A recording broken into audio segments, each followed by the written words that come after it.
बिस्मिल्लाहिर्रहमानिर्रहीम रब्बि इश्रह ली सदरी वयस्सिर ली अमरी वहलुल उक़दतम मिन लिसानी यफ़क़हू क़ौली। तमाम नाज़रीन को अस्सलाम वालेकुम। उम्मीद करता हूँ मेरे तमाम दोस्त, तमाम व्यूअर्स खैरियत से होंगे। मेरा आज का टॉपिक जो है इंसानियत के बारे में, इंसानियत से हमदर्दी के बारे में।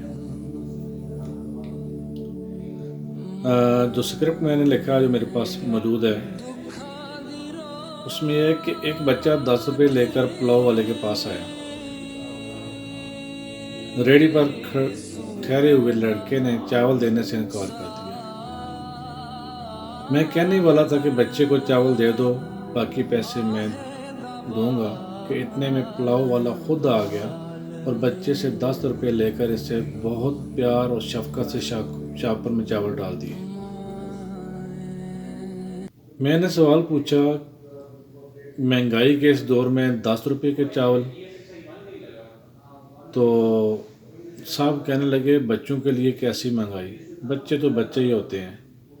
मेरे पास 5 रुपये लेकर भी आते हैं और मैं इन बच्चों को भी इनकार नहीं करता, जबकि 5 रुपये तो सिर्फ शापर और सलाद के भी नहीं होते। लेकिन हर जगह मुनाफा नहीं देखा जाता। मैं छोटी छोटी चिकन की बोटियाँ भी देग में डालता हूँ और वो इन बच्चों के लिए ही होती हैं जो 5 रुपये या 10 रुपये लेकर आते हैं। वो चावल के साथ ये छोटी छोटी बोटियाँ देकर